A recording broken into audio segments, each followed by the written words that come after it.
Le sujet actuellement, c'est le changement climatique. Et on commence à ressentir des effets sérieux avec des phénomènes climatiques extrêmes. Je mange de moins en moins de viande pour des raisons climatiques. Alors après, j'ai tendance à aller vers le bio. Donc j'ai pas d'inquiétude particulière à m'intoxiquer. Je pense que c'est pas le sujet, je pense que c'est plus l'intoxication des sols, l'intoxication des agriculteurs et des agricultrices et des pertes de biodiversité.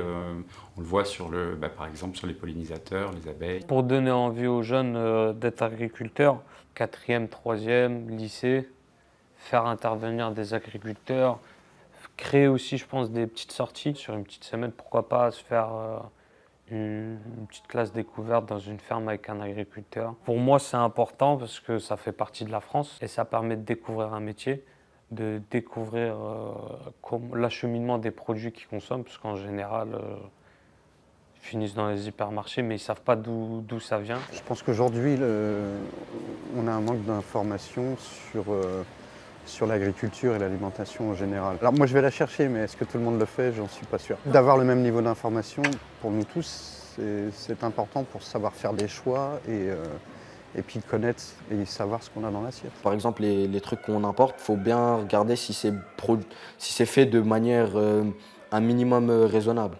Je pense que c'est quand même important de savoir faire confiance, même si on va pas chercher d'où ça vient précisément, etc. Quand on achète, on sait on pourra faire confiance si c'est bien contrôlé. C'est plutôt à l'État, etc., de mettre en place des choses. J'ai l'impression que c'est un peu fait, mais pas assez. On pourrait mettre encore plus l'accent sur ça. Je pense pas que ce soit foutu. Je pense que ça vaut la peine vraiment de faire de gros efforts pour que ça change.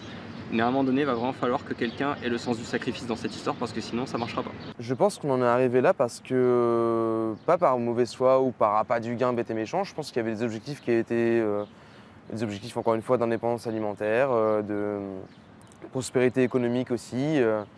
Et en fait, on n'avait pas forcément tous les savoirs en main. Maintenant qu'on sait ça, on devrait peut-être arrêter de se culpabiliser et de se tirer trop dessus là-dessus et de se dire ok, on s'est tous trompés. La société s'est trompée. C'est pas la peine de forcément s'en prendre aux agriculteurs ou même à un syndicat ou à la chambre d'agriculture ou autre. On s'est tous trompés et maintenant, il faut voir en fait qui est prêt à justement prendre ses responsabilités et y aller, quoi. J'ai de l'optimisme, ouais. De toute façon, il faut essayer.